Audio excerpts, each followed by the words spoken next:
proportion. Good morning, Crypto Chaos. How you guys doing this morning? We got Rick Reader. BlackRock's Rick Reader on Bloomberg right now. I just want to jump on in. Let's get started. No time for pleasantries today. 2021, that was post-COVID. We were running 600,000 jobs. Now, big pullback from 20. But then in 22, 380,000 jobs a month. 2022, you were running 217,000 jobs. 23, you were running, 24, you were running 170,000 jobs.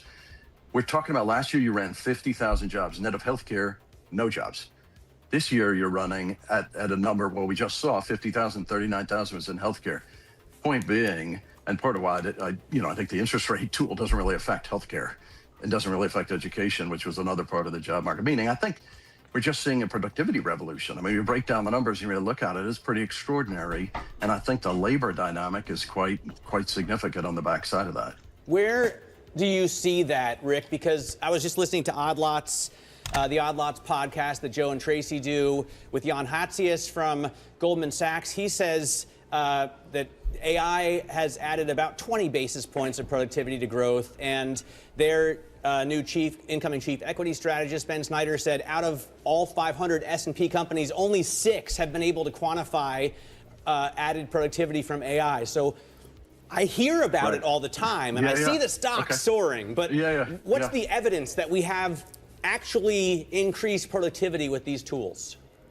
So, by the way, Jan's right as normal. As usual, I will say one thing. People like to take productivity and say, oh, it must be a 2-letter word, AI. AI is coming. By the way, so is robotics, so is automation. Yes! So are those things of productivity.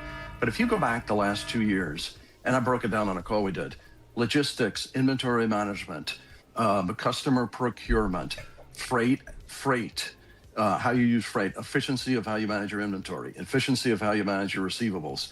Every company today is running. Why is revenue growth a decent place? But what's really happening is earnings growth is spectacular. Earnings growth is spectacular because you're reducing your cost infrastructure. Cost of goods sold, SG&A are coming down because you've come up with a better way to actually run your business, and you're using software, cloud, inventory management tools, et cetera. Less employees. So I think AI is coming, and I think it accelerates what is a productivity boom. But I agree with you. I agree with what Jan said. Today, it's not AI. And by the way, you look at the M&A calendar, and which I think will continue to be robust, to say the least. Why will you see so much M&A? Some of it, you have business incentives that are real. Some of it is you have businesses trying to build a moat, create more data, et cetera. A lot of it is synergistic, i.e., I can grow my company, I can build scale, and I can reduce my cost ecosystem. And that, what that means is fewer jobs. And I think we're watching it. And I don't think the story is ambiguous. I think the story is quite clear. We have a labor dynamic that is tricky. And by the way, it's a lower skilled problem. It's an urban problem. It's that I think is, part of why I think, I've been pretty adamant that I think the funds rate needs to be, I think interest rates need to be a bit lower, because I think it's lower skilled. I think it's low income. I think it's small business that are on the backside of what is a tough dynamic today. I want to get to that, and I know Danny does too, in terms of rates, but I want to get to what you think we need in terms of adding jobs, because we have zero immigration, and we're close to a population declining. We're not having kids in this country. So to me, 4.4% unemployment, in that picture, especially with 3.8% wage growth, that looks good. So by the way, it's a 4.4 trending significantly higher from where we used to be. And by the way, I would argue if you took a step back and said, gosh, 4.4, is that a crisis? Unequivocal that that's not a crisis. The trend isn't a good story, number one. Number two, we have a dynamic, and I think when people say it's a supply, that it's an immigration dynamic. If you look at the demand function, and so you look at the JOLTS data this week around job openings, and you look at the trend there. And again, I'm not saying we're in a jobs crisis today, but if you took a step back and said, gosh, I want to look at the big picture, and I go back to where we were in terms of what jobs are created in 22, 23, 24, we could strip out the COVID dynamic. And then you say, where are we going? Where we're going is a place from a labor perspective that I think is a bit concerning. And I think, one man's opinion, I think you have to be a bit anticipatory. We've been talking about this, for 9 months where the funds rate was at 4 3/8. And by the way, I just think, I don't think we need to go that far. I think we got to get the funds rate down a bit to 3%. We've been talking about that every month on this show. And I just think you got to get there because I think that's the equilibrium rate today. Rick, I just wonder, though, even if you get there, how does that change these very macro trends you're talking about? I mean, that doesn't change this push to productivity. That doesn't put a cap on AI and maybe its ability to replace workers. So if you lower rates, does it really have as big of an impact on the labor market this time around? So the answer is you're right, and it's like, does the Fed create jobs? And the Fed have one tool to create, and this argument the Fed has one tool. And by the way, it's not just the Fed. I actually think most of what you're describing needs to be accomplished through fiscal initiatives. And so, by the way, obviously a lot of news recently about the housing market. Well, I think the housing market is such a profound dynamic, and part of why I think that influence is so significant. And by the way, I actually don't think the Fed funds rate is that critical. I think it's longer term interest rates you got to keep down because you got to get the mortgage rate down. What happens if we get housing moving? If you get housing moving, you create more labor mobility. You see a job in another state, another city, you can move. That's important. We create, every house built in this country creates 3.1 jobs from people building houses. That creates, and it's, by the way, it's hard to AI building a house today. Robots are coming though, Rick. An improvement in employment. And then I think there's a whole series of other things around technology, et cetera, that I think most of it on the fiscal side. But I agree with you. I think that is the trend. So then you go back and say, okay, so then what is the equilibrium rate of interest relative to that? If inflation break-evens are 2.3% and inflation projections by UMich are certainly well contained, then I think, my point being is, yes, we have a productivity revolution. It's hard for the interest rate tool to solve it, but I think there's a whole series of things that can ameliorate some of what is a problem today, and will be a bigger problem. Well, we still have a lot to talk about, Rick, because Stephen Meyer was on with us yesterday and said that the inflation target is inflation right now is within noise of the target, which makes sense if you look at the data. And President Trump has been pulling on all the levers that he has to try and get the housing market moving, and I want to talk about that. Rick Reeder is going to stay with us. I want you guys to talk about that too. All right. Talk about Bank because Rick runs. All right. Screw it. They're going to break. Guys, good morning. Good morning. We got a surprise. From BlackRock's Rick Reeder. Interviewed by Bloomberg this morning. I had to jump on a little earlier for you guys for that one. Good morning, Chaos. How's it going, guys? Welcome. Sorry for the delay. Let's get on with the pleasantries. Good morning, Cody here, number uno. Strawberry Dragon's also here. I cannot believe she still has her jobs amidst all the AI and robotics, of course, taking... yours is such an easy one to take too, Strawberry. I'm just saying. The robots are coming, guys. Good evening. Good morning. Wherever you guys are at this morning. Cody, Braveheart, Strawberry. We got User G. How's it going, G-Dog, this morning? We got Rod. How's it going, Rod? Joy. Happy Joy. Happy Friday, guys. From Happy Joy. Morning Chaos crew. Much love coming from Joy herself as well. Thanks again, Joy. Gamma Goddess, of course. The goddess herself. Grand Rising and Happy Friday, Otaku and Chaos family. Let's get this money. Let's get it eventually. We'll have some sort of financial freedom. Braveheart Freedom says, speaking of freedom, hello, happy Joyce as well. Good morning to you as well. McFreedoms, the CEO of course, McFreedoms. Yes, we got Cody Baclua saying, good morning, crypto family. How are we awake yet? I'm still getting there, guys. I'm still getting there. I'm not getting any sleep anymore. Trying to find coffee pot says, Braveheart, I'm right there with you, man.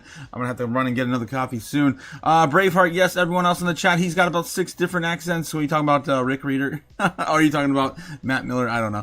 Good morning, user DR. DR? I don't know. G, right? Ready to use a G. Braveheart McFreedom says, housing market, schmarket, words, says Braveheart McFreedom. Good morning, Super Danny. Also here, hi guys. Of course, welcome, Super Danny. How you doing this morning, Danny? Braveheart McFreedom says, get housing market moving. Why? What exactly does that mean? What are the costs? Because people are over leveraged and need someone else to bail them out? Yeah. This is pretty much what's going on. It's good. Again, what they're about ready to talk about is exciting to me because they're about ready to hurt anyone who owns a house and help anyone who doesn't. In my opinion, I think that's how it's going to play out. All right, let's see what's going to happen. Let's take a look at Bitcoin before they come back. Guys, if you haven't been, of course, following us, you know how we do Crypto Chaos Magic every single night. And, of course, last night was no exception. Again, winning. I'm tired of winning. Win so much, you may even get tired of winning. So tired of that! Guys, same shit, different day. Tired of winning. We called for baseline bear last night. We got exactly right down the middle in the same spectacular pattern and fashion. As per always, it's too damn easy, man. It's too damn easy. I want to be wrong. It's been months now since we've been wrong here on the channel. I want to be wrong in the most spectacular fashion. I'm asking, no, not demanding, maybe. I'm just gonna stop myself there. I don't want to lose an appendage of some kind. All right. So that's what we got last night. This is where we're at. Baseline bear did play out, and we did recover a little bit higher, of course, than our lowest baseline bear, our bear target, which is of course great. We didn't get into the golden pocket again. We're just on the surface right here. We are building this up again. Let's take a look and see what's going on in the order books before Bloomberg comes back. Damn it, we already missed it. On Damn the it. S&P and the NASDAQ. There's the bell. 0.08%, 4 1/10% on the Russell. So everybody's up a little bit after that jobs number, and there's a ton going on. That is true at the New York Stock Exchange as well. It looks like the Professional Bull Riders Association ringing the bell there because they're coming to Madison Square Garden this weekend. I think a couple Spencer's of back there stocks somewhere. related. TKO owns the PBR, and that stock's up 350% over the past 5 years. Looks like Boot Barn is a sponsor, and mainly due to my former host, co-host Sonali Basak, they're up 300% in the past 5 years. You've got iHerb ringing the bell down at the NASDAQ. I don't think it's digital weed. It's apparently a business tied to wellness somehow.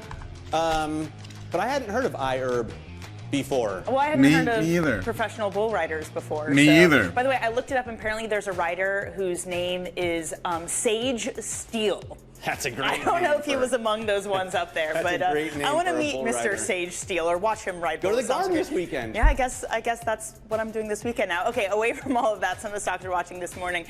Meta has agreed to a series of electricity deals for its data centers that could total up to more than 6 gigawatts. That would power the Like equivalent nuclear of power? 5 million homes. It's nuclear energy. Vistra, Oklo are among the energy firms that they're working with, so shares are up as much as 15.33% this morning, Matt. Yeah, absolutely soaring. What an incredible story. We also have mortgage stocks moving higher as President Trump directs Fannie and Freddie to buy $200 billion in mortgage bonds to keep interest rates down. That applies pressure to the Fed, or essentially he's going around the Fed and doing what some call I think you're going to have Rick kind of Reader back to talk Oval about that again, Office too. QE, which I think is so fascinating. And I was like, who should we talk to about this? Well, Yes. luckily, we still have Rick Reader here, BlackRock's Chief Investment Officer of Global Fixed Income. And this God, is they have someone good on this so week. interesting. I mean, President Trump, not only has he this week said he doesn't want, like, Steve Schwartzman buying homes anymore, or any institutional buyers of homes. At the same time, I think President Xi of China reminds us that homes are for living, not investments. And you've got President Trump now doing Oval Office QE, like telling his guys at Fannie and Freddie to buy $200 billion of mortgage-backed securities. Does this help, Rick? You think the housing crisis that you were talking about? So I won't comment on a specific initiative. The only thing I will say is something there I think housing is pivotal. By the way, I normally think people underestimate how important 3/4 of the wealth in this country by people is in their home. And the way young people build wealth It's their only investment. is through their home. The way the normal, by the way, I would even translate it. I would even The relate it normies. to, I've showed a chart on fertility rates, marriage levels, etc. I think housing, if you have what is today, what is a moribund housing market, I think the impact is significantly more intense than people think. So any of the initiatives, I think, to move it, I think fiscal, I think obviously moving the mortgage rate, I think is helpful. And by the way, I don't think you have to move it that far. You know, we track prepayment speeds on mortgages, as you said, very, very closely. If you get the mortgage rate to 5.5 to 6, you've seen it, by the way, as the mortgage rate has come down, you create more velocity in terms of housing moving. You see it in existing home sales picking up. So anyway, I think that's the case. And I think if you get the mortgage rate down a bit, And by the way, I only think you need to get 10-year treasuries down 25, 30, 40 basis points and just keep them there, keep rate volatility down.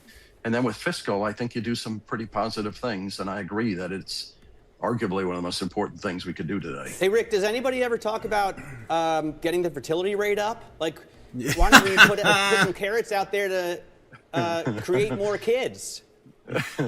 So I don't know. I don't know if you know this. So I'm actually becoming a grandfather today. So that's Congratulations, Rick. Yeah, no. So I think, by the way, Matt, I don't know if you know this, but I had my anniversary once when I was on your show many years ago.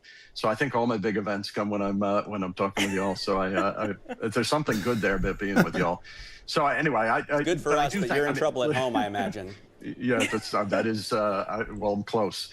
I think there's a couple of things that are play. I mean, I do think it's right. I do think if you have young people, look at the student loan, 30% of student loans are in repayment today. That is unbelievable. That is unbelievable. Young people are having a hard time. By the way, if you look at the youth unemployment rates now up, I think it's 8.5%, maybe a little bit higher than that. Damn. Young people graduating, you saw was at UMass or one of the surveys that showed people graduating college. It's the toughest time in literally a generation. So listen, I think there's some things, I think a lot of this is related. And I think a lot of this is, if we create an issue, I think the Danny's question before that was dead right. There is something that that are just hard to fight against. But I think there's a series of things that I think that can be done that will improve a bunch of things. And by the way, the thing that is critical, nominal GDP has to be high because we have a debt burden in this country that is large. And if we keep nominal GDP high, we keep employing more people, you bring that nominal GDP number up, which diffuses the debt burden.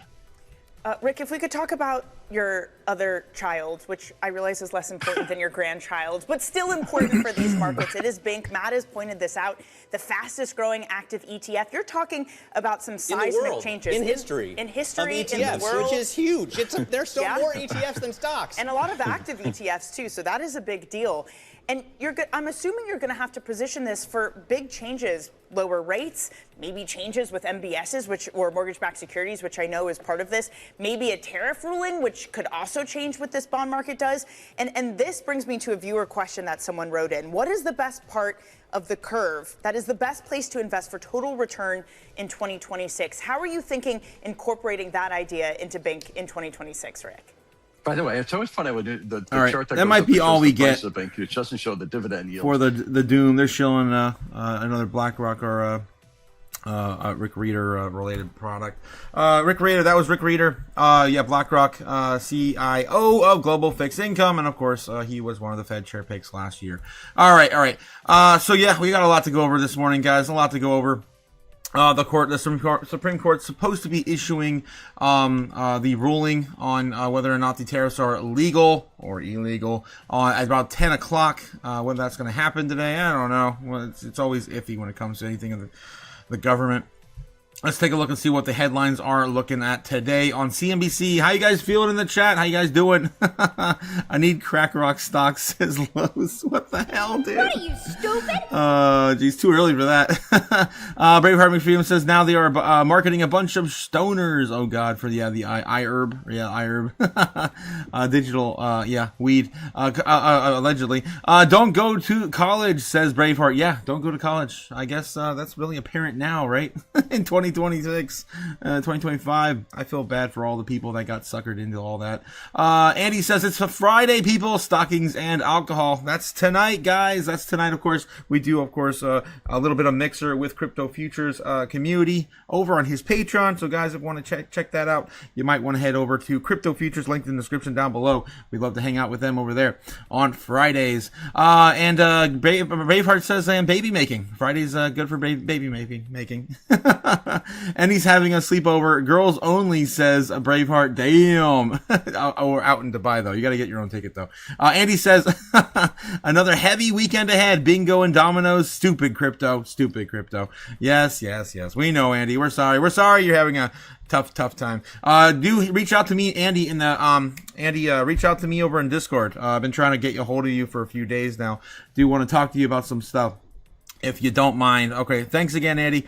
All right, of course, our whale friend in the chat. I want to get over some of the headlines today. U.S. payrolls rolls 50,000 in December. Less than expected. Unemployment rate falls to 4.4%, but still on the overall uptrend. As I showed you the chart a little earlier, we're still kind of rounding that up and continuing. So yeah, that's what's going on now. That was a part that just came out. Stock futures rise. S&P 500 heads for weekly gains after stable jobs data. Treasury yields are a little changed after mixed December employment data. Again, you can trust this if you want. Trust me, bro. Government says on all this data. Europe, best performing blue chips. I'm going to get under some of this other stuff. Trump says he canceled second wave attacks on Venezuela. So I guess they're not going to worry about getting blown up again. I don't know why they would even have another round. U.S. President Donald Trump said Friday that he canceled a second wave of attacks on Venezuela. Trump said the American oil giants will invest at least $100 billion in Venezuela. I believe that's over the next 10 years. And this is all like since the first day we knew all this stuff. The White House ordered military action in Venezuela over the weekend, and that led to the capture of President Nicolas Maduro. That's pretty much just an update you article. Meta signs nuclear energy deals to power Prometheus AI supercluster. And again, that's all, of course, helping to build out their AI division. Humanoid robots take over the CES in Las Vegas as tech industry touts future of AI and robotics. It does not slow down, guys. All the videos I keep showing you guys over on X, it's insane. It's insane. And yeah, there's a picture of Jensen Huang with a whole bunch of different types of robots here on the stage. NVIDIA, which last year became the world's most valuable company, announced a new version of its vision language called Groot. Really? For humanoid robots that can turn sensor inputs into robot body control, as well as versions of its Cosmos model for the robot reasoning and planning. Wang says that he expects to see the robots with some human level capabilities this year. 2026. I know how fast technology is moving, he said. His company highlighted partnerships with the likes of Boston Dynamics, DARPA, Caterpillar, and LG. Science fiction writers have been dreaming of this moment for decades. The Jetsons had Rosie, a robot made in Star Wars. They had 3C3PO help Luke Skywalker save the galaxy. However, in real life, humanoids have so far been unable to demonstrate the intelligence or flexibility that would make them truly useful, a problem that's long eluded engineers. Then came a generative AI with the launch of OpenAI and ChatGPT in late 2022. The same deep learning technology that underpins ChatGPT can be used to teach robots how to walk, use a hand to fold laundry, or many other industries that see self-driving cars as the first major commercial manifestation of physical AI. Guys, it's coming. I keep reminding you every single day. Every single day, the dystopian future is here. That's right. If you're a driver, a telemarketer, a lawyer, a data entry clerk, an accountant, a factory worker, you're all going to be replaced. Every single one of you. Construction, of course, any sort of sit-down desk job like I had back in 2024, you're all going to be replaced. So make sure you have a way out, and you can at least survive a little bit longer before AI and robots take over and win the day. All right, they're coming. They're coming. Just a daily reminder. In our dystopian future segment. And they're looking more like Iron Man every day too. The humanoid Gene 01 robot showcased by AMD because it was uses its chips and AI technology. We showed you that one the other day. I was like, I like these. And most of them are covered in these meshes too, but I want to paint my own as well at one point. All right, we'll continue on. Bitcoin's also in the spotlight this morning. Crypto Catalyst, BlackRock predicts major shift in retail investors' access to Bitcoin. This is as of 2 hours ago on the front page of CNBC. And it's not locked by Pro either. Cryptocurrency side of things is something that has gained a lot more traction over the course of the last couple of years, especially because large-scale asset managers like BlackRock now have options to invest in equity-like formats in terms of ETFs. You have another one coming this year too. Exposure for things with like the premium Bitcoin ETF and Ethereum. BlackRock has IBIT. It has ETHA. Right, those are two of the big ones out there that track the two biggest cryptocurrencies. What exactly do you see as the future for crypto investing, with ETF investors using those vehicles to gain their crypto exposure? It's still so early. It's only been when's its anniversary? In a couple of days. 2 years since IBIT originally launched, and we've seen it raise tens of billions of dollars. But still, many investors have still just been starting their educational journey around what is Bitcoin, how might it fit in a portfolio. for many financial advisors, maybe they didn't have access to crypto before, or even weren't able to buy IBIT until it was approved on their platforms. We're starting to see a much more broader group of people that can and are interested in investing in this asset class. So we see this still being very early days for Bitcoin and Ethereum. It's a lot more about education, a lot more about how does this fit in a portfolio, how might it behave in different market environments, and how could it sit alongside stocks and bonds. Now, All right. So they did have a long, in-depth interview with CNBC. It looks like just a few days ago, and Bitcoin was sitting at 94K. BlackRock manages the iShares Bitcoin Trust, and obviously we cover that a lot here on the channel. Cryptocurrencies have gained a lot of traction recently. Again, this is being shown to a lot of normies today.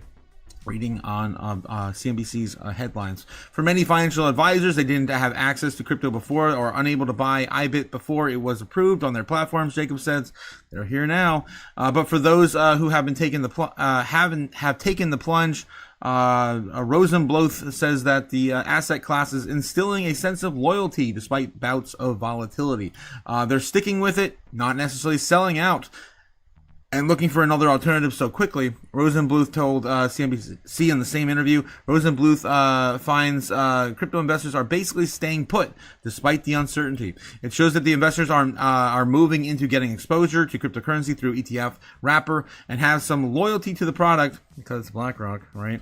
And have confidence in the long-term trends. Rosenbluth said that they're not necessarily moving in or moving out based on the volatility. All right. That's a quick little update from BlackRock and their IBIT ETF. And you can tell because we look at the treasuries every single day as well here on the channel. And you can see that IBIT's, BlackRock IBIT product for Bitcoin is still sitting at over 700. And now look at that, 778,000 as of today. We just, went back to 78,000. It was a high of 800 last year. I think it was as much as ever gotten. The highest ever got was like somewhere around 800. 798. Yeah, close enough. Close enough. All right. Moving on. What else we have in the headlines today? Besides Trump to meet with oil executives at White House and what we know about the U.S. plans for Venezuela. We should be starting to get the news rumbling going for the Supreme Courts on the tariffs. Supreme Court may rule Friday on Trump's tariffs. This is the headline here. Here's what's at stake for the economy. It's supposed to be coming out at 10 a.m. That's what we heard, and that's what we've been following since last night. All right, the U.S. Supreme Court called on Friday could rule the legality of President Donald Trump's tariffs decision poised to have far-reaching impacts on not only trade policy but also U.S. fiscal situation. Though it's not certain that the High Court will make its ruling, it is scheduled Friday as a decision day for handing down options, our opinions, and there is a widespread speculation that a tariff case will come up. At its core, the ruling will address two issues: whether the administration can use provisions under the International Emergencies Economic Powers Act, that's the IEPA or whatever, to levy the tariffs, and if it isn't proper, if the U.S. can or will have to reimburse those importers who have already paid those duties. However, the final decision could also fall somewhere in between. The court has also the option to grant limited powers under the IEPA and require only limited repayment along the multiple other options for how it handles its touchy matter and is being closely watched on Wall Street. Moreover, even should the White House lose the case, it has other tools in this chest to implement tariffs and don't require the emergency powers cited under the act. Treasury Secretary Scott Bessent himself said Thursday that he expects a mishmash rolling. What is not in doubt in our ability to continue collecting tariffs at roughly the same level in terms of the overall revenues, Bessent said during an appearance in Minneapolis. What is in doubt, and it's a real shame for American people, was the president losing flexibility. Was the president loses flexibility to use tariffs both for national security, for negotiating leverage. Trump used the IEPA as part of the emergency measure to stop the inflow of fentanyl in the United States. Here we are today. Losing the tariffs would have multiple ramifications, said Jose Torres, senior economist at Interactive Brokers. If the court blocks the tariffs, the administration is going to find workarounds, Torres said. President Trump is very ambitious in getting the agenda through, despite the potential controversies that could surround such a decision. Blocking tariffs would be a bad onshoring ambition for onshoring ambitions. It would be bad for fiscal conditions. Rates would go higher, he added, but it would be good for corporate earnings. Input prices would be lower and trade would be smoother. Administration officials have cited a number of options to offset the court's decision should it go their way. Prediction markets and Kalshi are pointing to 28% probability that the court will rule in favor of the tariffs as implemented. Torres said that the firm's clients have a similar expectation. So, man, that's still 4 coin flips. Yeah, to keep things the way they are. Besson has said that the administration has at least 3 other options. Through the 1962 Trade Act, that it will keep most of the other tariffs in place. However, he said that he's worried that reimbursements could place a strain on the administration in an effort to drive down the fiscal deficit. Tariffs brought in some $995 billion in the first fiscal year, 2025, and another $62 billion in 2026 so far, according to the Treasury data. That's about right. I think that's what we've been tracking last year anyway. It was right around the $200 billion. Ultimately, Morgan Stanley analysts see significant room for nuance in the Supreme Court decision. The court has a wide latitude when it comes to issuing decisions. A range of outcomes is possible, like the court narrowing the scope of existing tariffs but not mandating their full removal or limiting their future application of tariffs. Morgan Stanley analysts Ariana Salvatore and Bradley Tian said that in a note, we do think that there's a scope for administration to take a lighter approach to the overall tariff regime, given a recent political focus on affordability. Yeah, it's really bad out there for the normies right now. The tariffs impact thus so far has defied analyst projections. There's been a limited impact on inflation, while the trade deficit has plunged. Countering the expectations in some quarters that the tariffs could make the U.S. a pariah on the global trade stage. The trade imbalance to the October hits its lowest level since the end of the financial crisis in 2009, at a time where imports had declined sharply due to the massive recession and the crisis that generated. My takeaway on this is definitely with the normies. I definitely feel it. I don't think that tariffs themselves are an inflationary measure. I think that they're going to charge more just because now they have to facilitate the transaction between the importers and exporters. I don't think that our dollar is necessarily losing any more value just because of the tariffs. I think it's still losing value no matter what, right? The stuff's still burning. It's not because of the tariffs. It's due to just corporate greed and trying to sidestep, of course, the amount of that they're going to offset for the importer and exporters. Andy coming in with a $5 super chat. €5. No, it's about £5 sterling. I always get that wrong. I've replied on Discord supporting your channel and appreciate everything you do for the community, buddy. P.S. Spencer sucks. Well, they had his bull riding company in there this morning. Geez, Andy. Thanks. I appreciate it, Andy. Thanks so much for doing what you do. We appreciate you. Love you, buddy. Love you. All right. Let's get back over to Doomberg real quick, see if anything else is developing. We do have about 10 minutes till the ruling from the Supreme Court. Certainly within the ETF space as well. And so that demand, absent overwhelming supply, is what will continue to drive performance in our market. It will drive municipal to treasury ratios lower. It will drive whether we really react to any material changes. They got some decent people on this morning. This is Alex Patron from Rockefeller Asset Management. Guys, don't forget to hit the like and subscribe. That's the buttons down below. Trying to, of course, building the channel up as fast as we possibly can before the bull run. No sleep till bull run, guys. Let's go. Let's see what else they have to say this morning. That investment grade munis outperformed the high yield muni index. That is unusual. A key driver of performance. Very weird. Right? You're probably thinking about this often. A key driver of performance within fixed income, we all know this, we heard this earlier from Rick Reeder, is income and yield. And the yield on the high yield muni index per Bloomberg is about a 552 today, tax exempt. The yield on the investment grade index is closer to a 348, tax exempt. Now, if you really dive into what happened within high yield munis relative to IG last year, if you look at a couple of key sectors, tobaccos, or you look at a handful, really one, very storied credit, that is the story there. So passive muni strategies, passive muni ETFs, or those who just hug the benchmark in active management really underperformed. When I think about the performance story next year for both high yield and IG, active management likely to win, and your returns are likely to look like the yield to worst on the benchmark, right? That is the source.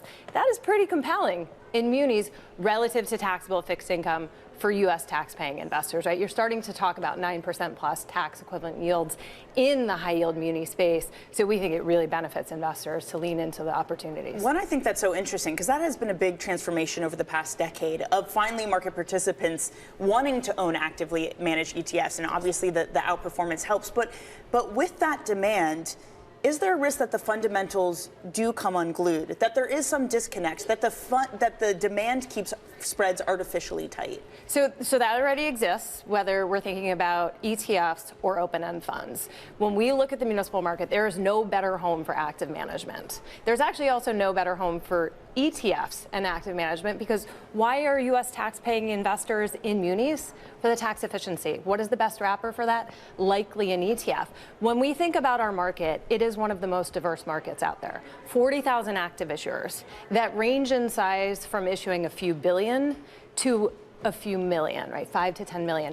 Our view is really simple. In that market, yes, there will be pockets where there are stresses, either large issuers or small issuers, sectors as well. But if you are actively managing your risk, disciplined, bottom-up fundamental analysis, relative value overlay, you can find opportunities that are away from some of the fundamental challenges. And if you look beyond the index returns into the dispersion among managers, you start to see the difference. So that's where I get to that comment around benchmark hugging versus saying, maybe I don't want to own some of these large global. All right, I'm over it. I'm over it. Let's go through somewhere else real quick. Let's take a look at CNBC before, of course, 10 a.m. We got about 4 or 5 minutes to see what Kramer's rattling on about. Keep it. Next week is the most important week in drugs and biotechs, because this is when a lot of deals are done. I'm sitting down with 12 execs. These are the companies that I think basically are at the heart and soul of our healthcare community, and I'm going to find out how much it really is, how much prices are going to come down, because there's a lot of people who feel that prices are coming down, like you talked about with Wegovy and the pill. And some of it is pressure from the government. Some of it is just recognition. You can't keep raising prices anymore. Well, some of it is the competitive nature of a market where you have two entrants, which is kind of why we like to not have monopolies sometimes. Right. No, but I just think these are great companies. All right. They're talking about medical companies. All right, and pharmaceutical drugs. Let's see what else we got on Fox B. Again, the Supreme Court's going to roll in a few minutes. We're going to get some sort of commentary from them. Oh, God, they're going to have Kevin O'Leary on today. Geez, Fox B. I'm pretty sure they want money and they want security. The 10 o'clock hour, Varney and Company, is next. All right, they're on break. All right, let's see if we get the headlines. Anything else going on? Supreme Court's likely to come out and say something. Supreme Court may rule Friday on Trump's tariffs. Here's what's at stake. Everything. I put out a poll last night. If you guys were there last night and participated, most of you guys felt kind of the same way I felt. I felt like that we were going to get dumped this morning either way. Probably already could have happened already. Could have been happening right now. Still looking at our baseline bear target, of course, from last night playing out. And yeah, I think that we're going to see an initial dump more than likely. Get some sort of commentary, depending on what the rhetoric is from the White House. We might start to see a comeback. It is Friday, though, so I'm not expecting the moon. I'm not expecting anything really spectacular. I'm going today with very limited expectations. More or less looking at the weekend for probably another proper recovery, like we saw how we started this entire thing, right? Back at the beginning of the year. We didn't get the big rally until the weekend. It was insane. On Saturday, Sunday, we exploded, and we covered pretty much most of the move on last weekend. So this is the first pullback we had since the beginning of the year. It's been a nice 5 days, 6 days of running, and yeah, I think it's fine. Where we're at right now is a good leg down for recovery, consolidation, and maybe another leg up next week as well. All right, so that's just kind of what my overall view is right now of the market, especially just Bitcoin in particular. Let's take a look and see other metrics going on in our space while we're still waiting for them to come out. Let's go back over to Doomberg real quick, make sure they're not covering anything. Usually they're pretty on it when it comes to that.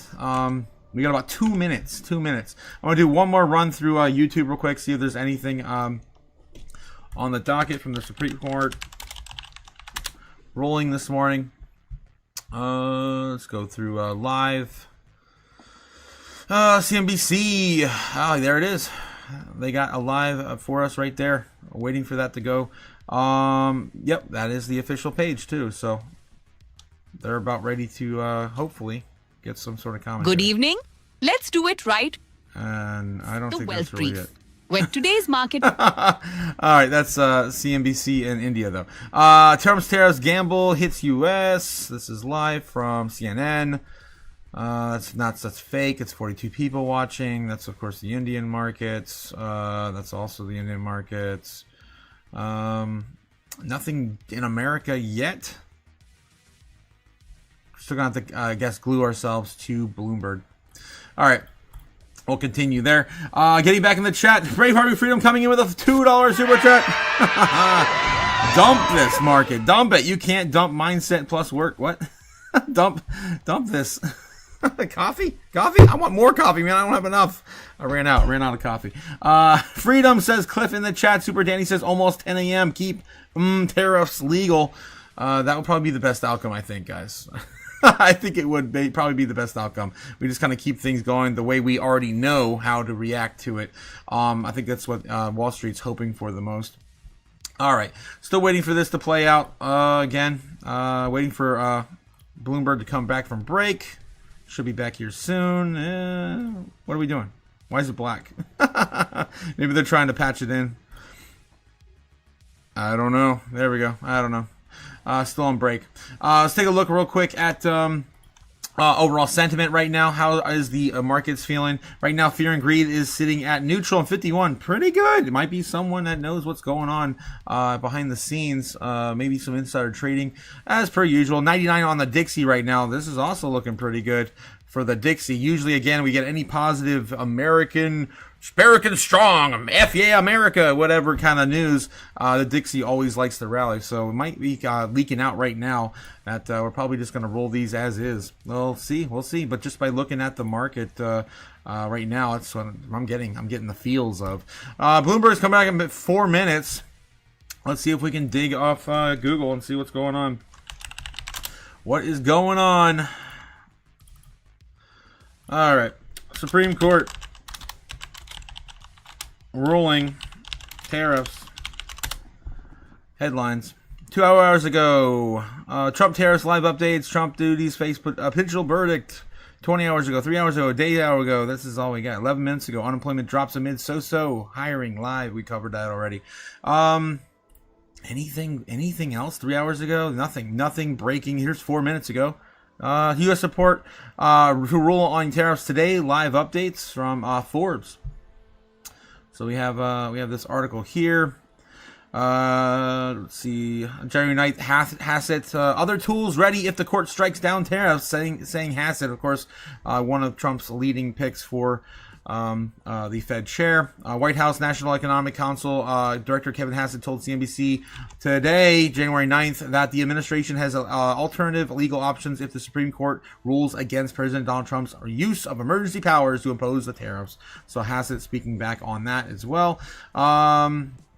Yeah, and we're just kind of waiting on the update. Let me see if I can jump on over to X. X, of course, going to give it to you, the real news platform over at X, and usually we find out first. All right, let's take a look here. Don't forget to like and subscribe, guys, and follow as we cover breaking news every single day as it comes out. Of course, the morning open and the foreign market open every single day and night. Just in, stablecoin volume hits 33 trillion in 2025 as the Genius Act accelerated adoption for stablecoins. Let's see if we can just search over here. Supreme Court See what we get here on the latest. Supreme Court will not rule on Friday. Damn, what? Well, we'll see if this one just came out 3 seconds ago, saying that the Supreme Court will not rule today. U.S. Supreme Court will not rule in Trump's case today. Yep, this is it. This is it. Everything's trending. Yep, we're not going to get the verdict today, guys, apparently. X is going to give it to you, like always. Real news platform over on X. Within 5 seconds, we already know. Supreme Court doesn't issue Trump's tariff ruling today. That sucks. Well, there's one thing off our shoulders today. Maybe that's why the Dixie's going up. It's like, yay, we lived for another day. Yay. Oh, God. All right, guys. So, yeah, with that being said, usually at 10 a.m., we cover the crypto news. Let's get into that right now. Might as well.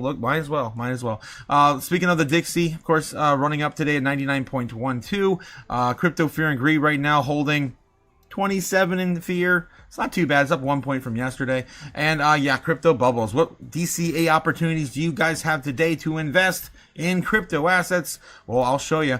Token at the top 100 today. What's pulled back the most right now? We got Midnight, of course. That's the new L2 on Cardano. Sitting at 7.1% down on the day. Not too bad of a pullback there, again, on the daily. Anything near 10% off on the day is pretty good, in my opinion. Looking at the weekly here, we're looking for at least 1520s. We got Midnight also down, hitting that target as well. Looking pretty good. Pullback to 22% on Midnight. Again, this is a pretty new project. Just want to make that very clear. Still needs to find its new bottom. Is this it? Can we still come back down and retest 5 cents 7? Maybe. But it's just another decent pullback for Midnight. I don't own the project. I'm just showing you guys what I look at in terms of overall. Yeah, tokenomics and everything. Okay, Zcash, look at that, 12% down on the day, is still falling. Only down 2% on the month since the announcement. It's not too bad of a pullback, but still doesn't meet our criteria for the weekly. Looking at the monthly here, we're looking for 30% off, minimum 30% off. Sometimes 40s, 50s are great in this, time frame. There's nothing. There is absolutely not a single thing that's 30% off in the top 100 right now, guys. So, again, the good indicator to me that we are still rounding off the bottom of all of these assets, trying to find every bottom. And every time we come over here and I have nothing to give to you, I feel very bullish. All right, going on the year, of course, there's tons of assets still down, decent amount, although we're not seeing as many 80s and 90s anymore. It's mostly just 60s and 70s. Again, we're building this up. We're coming out of the gutter. Celestia is the only thing close to 90% off at 87.8. All right, moving on. Top 200 assets. Again, nothing in the top 100 today for you to DCA, and in my opinion, other than Midnight on the weekly. We have on the daily, the biggest mover to the downside is that Build On. Remember that coin? Still falling 17% on the day. XCN having a pullback today as well. Not too bad for the day. This might be a good DC opportunity in my opinion. Down almost 10% on the day. Again, anything near 10% on the day is a pretty good opportunity. Monad as well having a pullback, down 10% as well. Roughly 8.5% on Monad. Looking in the weekly here, we're looking for 15s, 20s. Give me anything. There's nothing. There is nothing. Wow, I'm feeling bullish on this as well. This is insane. We don't have anything that's even 15% on the weekly. Are you kidding me?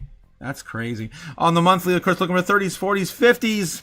We got a few options here at least on the 200 on the monthly. Luna Classic, I wouldn't touch that, but it's down 36%. Flow's still down 50%, over 50% off. Starknet's down almost 30, 25.3. Telecoin down 32.9. It's been my, I guess, one of my top picks here on the top 200 here recently. I don't personally hold it, but it's the only thing with real utility, I guess, that kind of meets the benchmark into this year. Merlin also down about 30%. That's about it. Just those two assets. If you love them, it's a great DCA time for you to DCA today. If you hate them, maybe you want to, keep DCAing into something else you really love and enjoy. All right, guys, that's all my 2 sats today. I wish there were more. But again, as we continue this rally into the beginning of the year, we're finding less and less of things to DCA into. Again, dollar cost average is your friend if you want to make some of the, investing easy on you. These are the best ways to do it. An opportunistic DCA, like I show you every single day, is definitely the way to go. All right, not financial advice, guys. Just my 2 sats. I'd buy that for $1. All right, moving on. Let's get back into crypto news, see what's going on real quick. I'm going to run through TradFi just one more time, and we're going to jump into crypto news. The other big data point you mentioned, Paul, employers adding fewer jobs than expected in December. Non-farm payrolls increasing 50,000 last month. The unemployment rate edging down to 4.4%. And right now, as we look at the screen, Vistra, the best performing stock. Just a quick little update from Bloomberg there on the stock market. Unemployment rate right now. Any kind of labor market recession or terrible spot in the labor market. Now, the bad news is we didn't get as much payroll growth as expected, and we only grew 50,000 jobs during the month. That was weak. We got revisions lower for the prior few months that were weaker and that subtracted job growth. You can look at this in a number of ways, but one way to look at it, David, is that we know the supply of labor is down because of... How much of these jobs in December are holiday jobs only? Temporary workers. That's what I want to know. All right. Moving on. Fox B just one more time before, we head back into crypto news. Pratt stood there and he said, "We are sick of this corrupt..." Okay, LA mayor. Okay, someone running for LA mayor. I don't know. Spencer Pratt. All right, moving on. Let's take a look at crypto news, starting with Coin Telegraph this morning. Let's see what we got. Bitcoin price clings to 90K as traders eye U.S. Supreme Court ruling, and we're not getting the ruling apparently. Brought to you, of course, by X. They knew first. Ripple scores UK regulatory approval via local subsidiary. Let's see. SharpLink pockets $33 million from Ethereum staking. Deploys another $170 million Ethereum, million dollars. And most of the other headlines we talked about last night. All right, let's take a look at this. Our Bitcoin RSI hints at a 105 Bitcoin price rebound as bull signals multiply. Yeah, I don't know about you guys, but maybe I can show you my portfolio, right? Let me see if I can show you. I don't know about you guys, but my portfolio, looking at my all-time portfolio. Yep, that's my all-time portfolio. It's just up and to the right. It's just up and to the right. Even with the giant pullback we had from 1010, it's still bull trend up and to the right. So I'm personally not feeling any sort of pressure or pain in the markets when it comes to the overall grand scheme of things. Just sit there and hodl be thy name. All right, nothing really going on. Coin Telegraph. Let's take a look and see what's going on with Bitcoin.com news. Bitcoin price rejection drama. Will the 84K safety net hold? 84 now? We were just talking about 88 yesterday. I don't know, man. These people are crazy. Arthur Hayes discusses how the price of Bitcoin in certain column before certain cryptos will skyrocket. Looks like we have another interview from Arthur Hayes.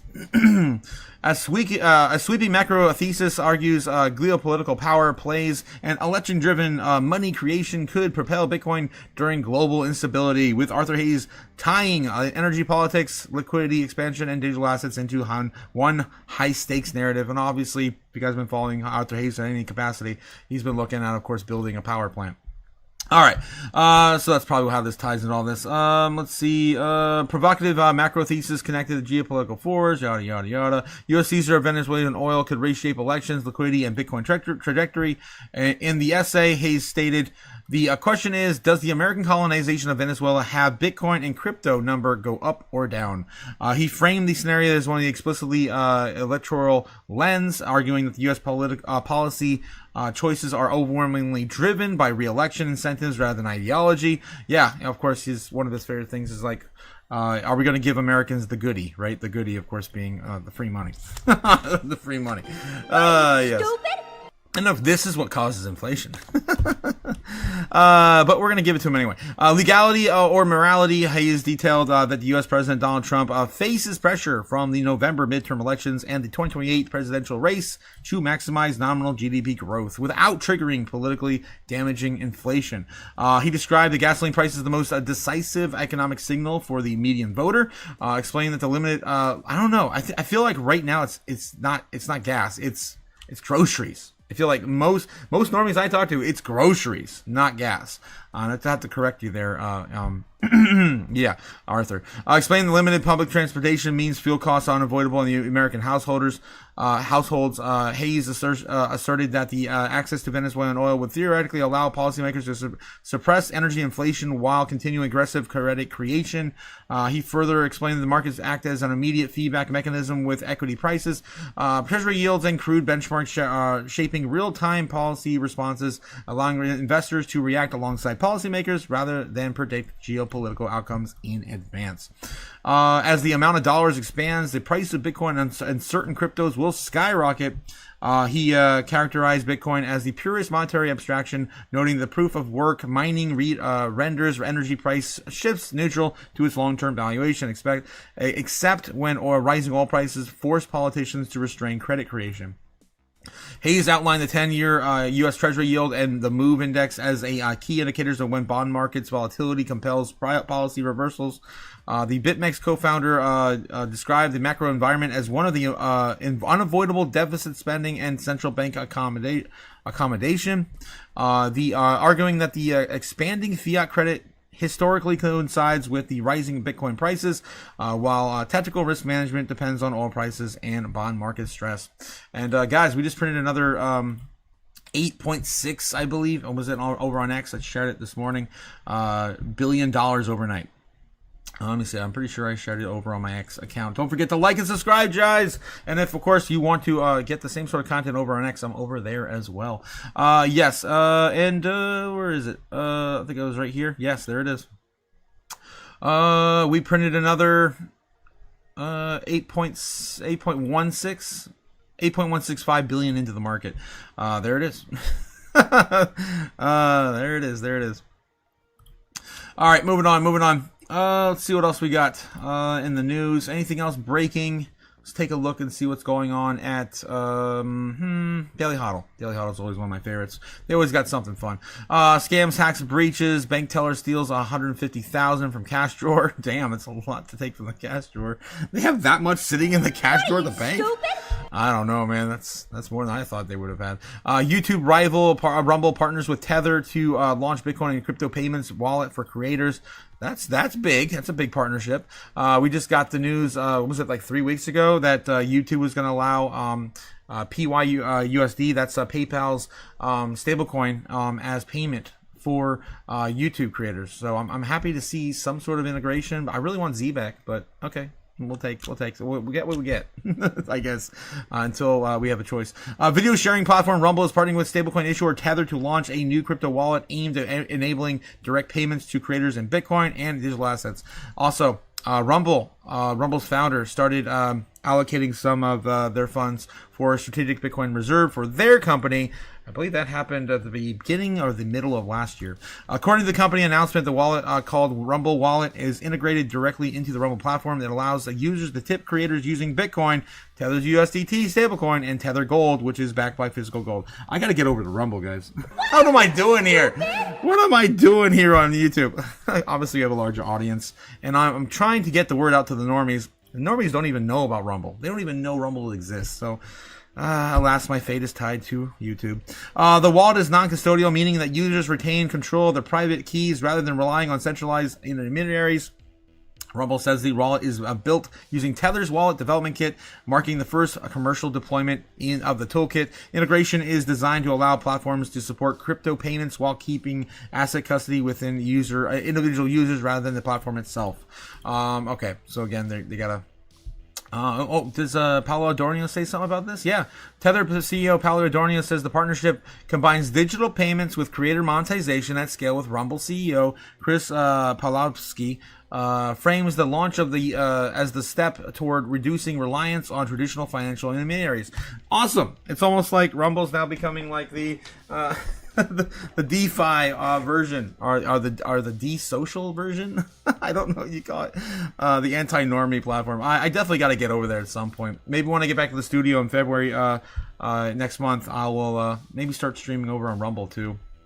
All right, let's get going. I do love that, though. It's awesome. Coinbase adds 2 Solana altcoins to the two base ecosystem coins to listing roadmap. Let's take a look and see what they're doing there. Looks like Elsa and Fun. That's a sport.fun and a, I don't know what else the thing is. They're moving that into their roadmap for this year. Okay. Moving on. We got BRICS nations, China. We talked about this last night, pouring $1.8 billion into gold in just 1 month. That was primarily Brazil. Okay, and China. Okay, let's see what else we got here on the lineup. Let's go back through TradFi real quick and see if they're mentioning anything about this rolling. NASDAQ up 51 points. So again, kind of mixed on the back of that labor. Again, guys, if you're just joining in, the Supreme Court ruled that they're not going to make their decision today, and they're on break. Damn you, Bloomberg! Damn you. Supreme Court will not issue a decision today. Of a much bigger effort that's required. You know, we are a year and a half from the Draghi report. The Draghi report, for me, is the best analysis of what's wrong with Europe and what it needs to do. And implementation has been at most 10%. Europe is really lagging. And if we talk AI, David, they are really lagging. No, I know. People write their obituary all the time, basically, in terms of an economy. I mean, yeah. And that's a lot of good coverage. Thank you. Good to see you again. Thanks for having me. Mohamed El-Arian. Thanks. Here's our roadmap for the rest of the hour. We'll get Goldman Sachs' first reaction to the jobs report. Chief economist Jan Hatzius joins us here at Post 9. Plus, General Motors is the latest automaker to take a multi-billion-dollar hit, this tied to scrapping its plans to produce EVs. We're going to talk about the fallout. All right, I'm not feeling any of that. All right, moving on. Let's see what we got in Fox Business, and then we'll get back to crypto news. See what else we can dig up for today. What's this? White House considers paying Greenland residents $100,000. Yeah, I talked about that yesterday. It was insane. Here's base, one of the largest runways. Mr. Wonderful. That's not enough. They're not going to do the deal for $150K. No, I think no. If he got up to $1 million it's a person, that's like $3 billion for the deposits that are there. If we're really trying to do a transaction, but to be honest with you, Stuart, I don't think this is going to happen. I really don't. I think it's a great start to a negotiation between some kind of an economic alliance, because the place does need capital to develop some of its resources. But if I were a citizen there, I'd be talking a milski, minimum a milski. Yes, that's what I'm talking about. I just did the math for it. Minimum. If I'm giving up my that's sovereignty, $50 billion. I mean, I might ask for $5 million.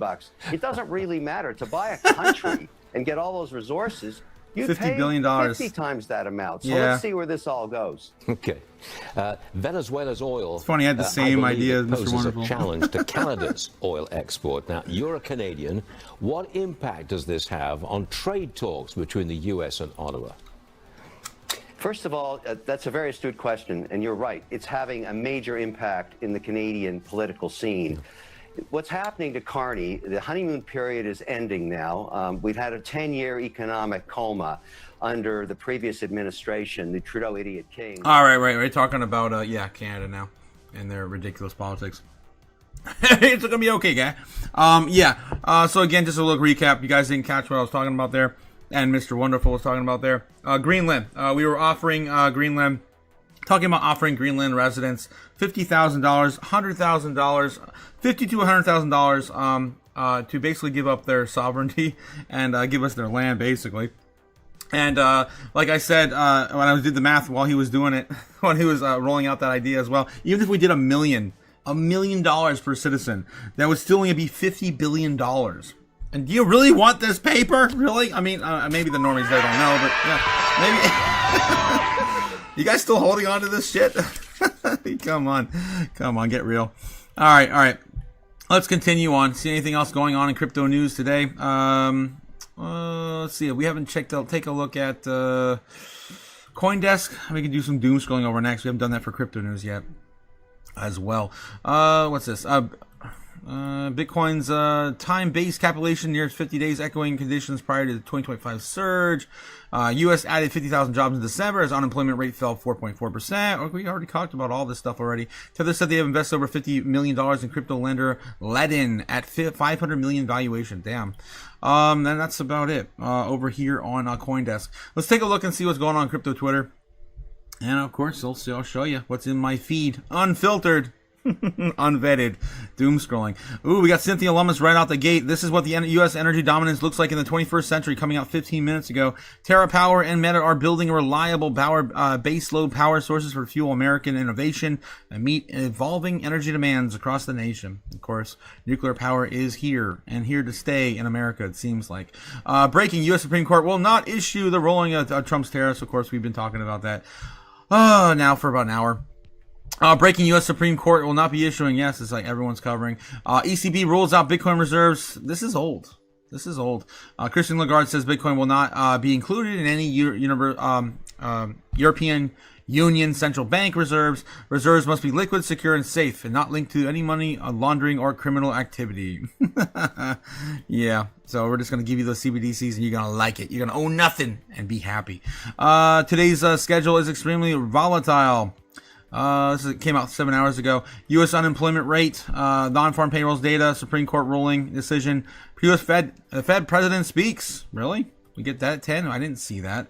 3:30 p.m. U.S. metals net positions data at 3:30. Expect high volatility, according to WeMarX. That's news to me that the Fed president speaks today. We didn't see any coverage of that. That was supposed to be at 10. I think that's kind of a nothing burger. Let's see.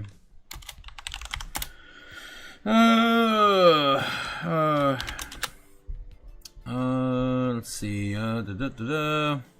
Go to news, latest. I might catch back up on that chat too. It's been a minute since I've been back there. It's been a very, very news-heavy day today.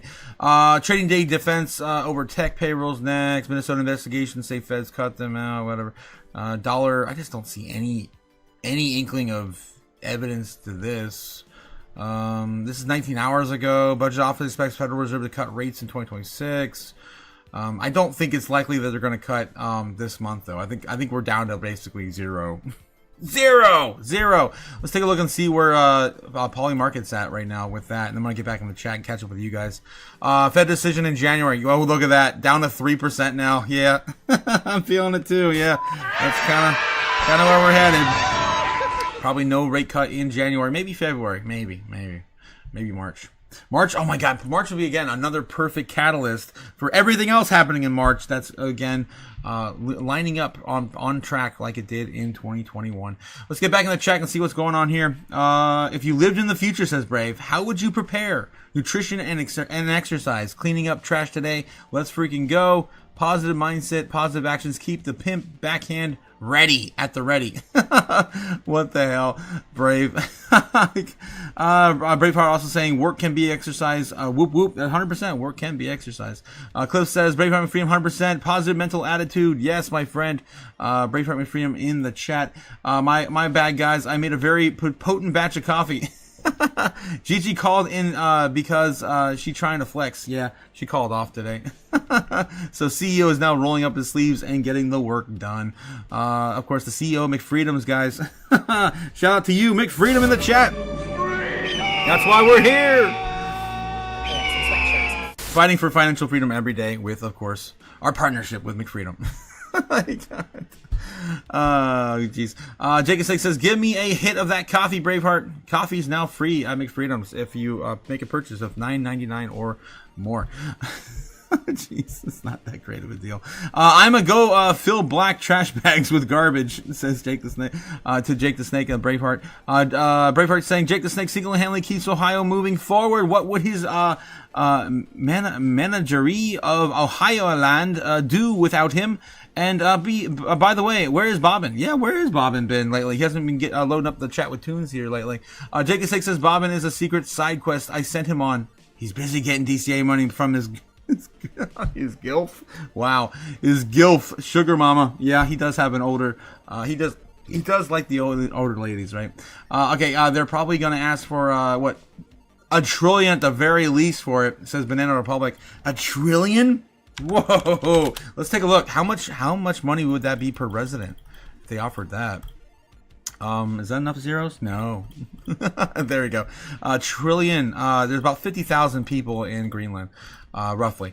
That's $20 million per citizen. Yeah.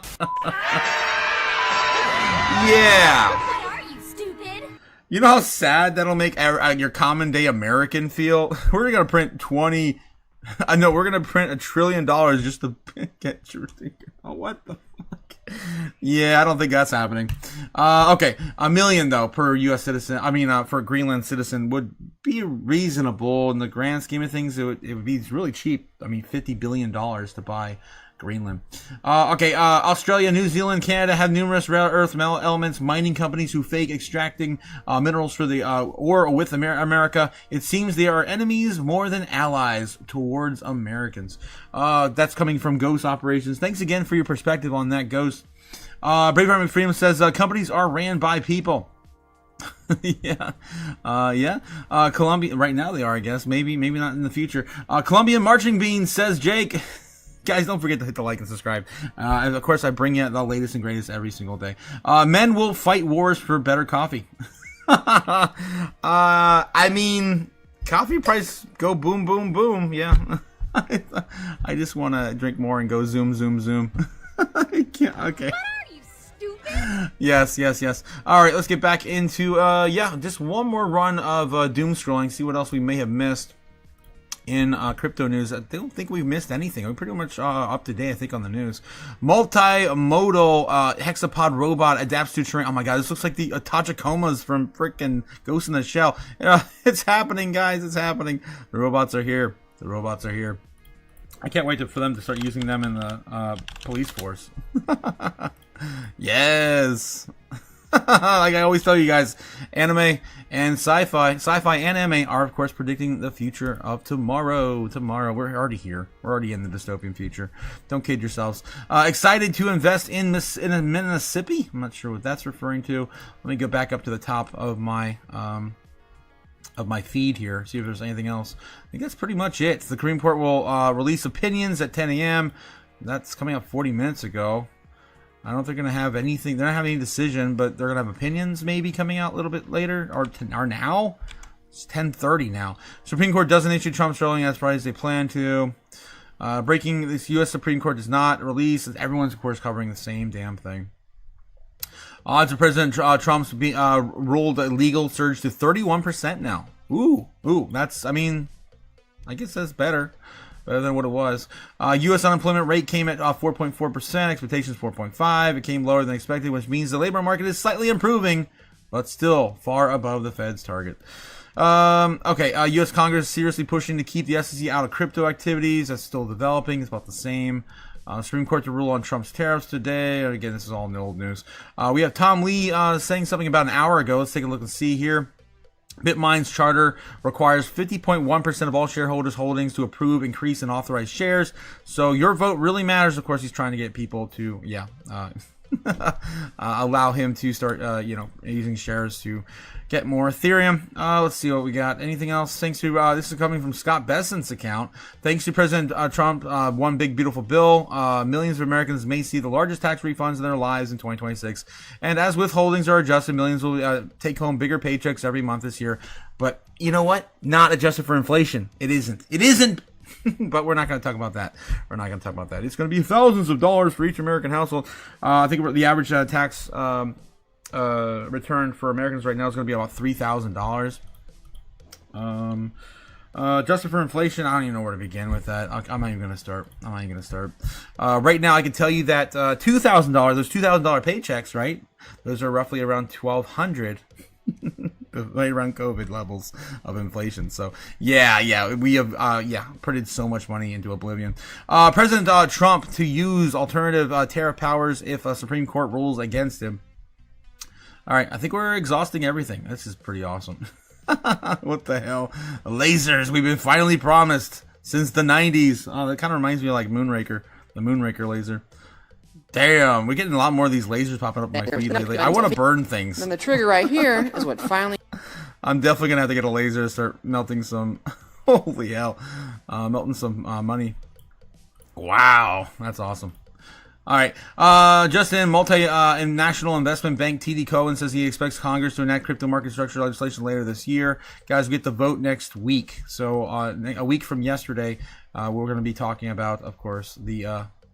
decision, Congress making that vote. Justin Cassett says there's high confidence the Supreme Court will side with Donald Trump on tariffs. Says there's alternative tools available, and we, of course, covered that statement from Hassett earlier on the live stream. That's it, guys. I think we covered everything. This is, of course, the way we double check all of the news, breaking news, of course, covering all over the place on X. All right, so that's all I got for you today. Hope you guys had a great morning. Hope you continue to have a great day. It is Friday. Again, Feed the Fire Friday. We're going to come back later on tonight and have some more. Satoshi started a fire in cyberspace. Take your fiat currency and feed the fire. Yes! Don't forget to pick some Bitcoin up, guys, before it's too late. As I show you every single day, regardless of price action, CoinGlass, of course, showing you that, the amount of Bitcoin on exchanges is still dwindling down to nothing. As you sit and ask yourself, why didn't I buy Bitcoin yet? Yep, there it is. Still the lowest we've ever seen ever on exchanges. And since I've been in crypto, for sure. Yeah, ridiculous. All right, guys, that's all I got for you. Have a great day. Stay safe. Don't do anything stupid. As I always remind you, don't do anything stupid. Don't take your life savings and throw it into dog frog coins. Stupid? Cat coins, whatever. Stay safe. This is going to be a utility run. Don't hold anything with a large amount of commitment and value if it's not going to produce some utility in 2026. Have a good one, guys. I will see you all again later. Later!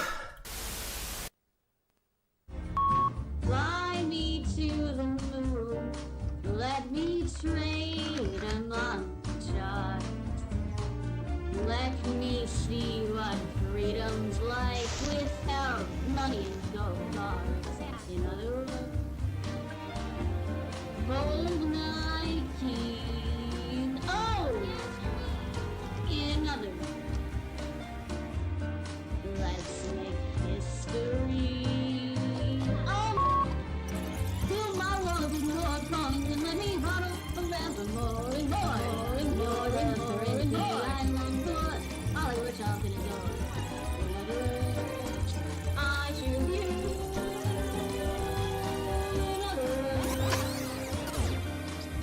I love you.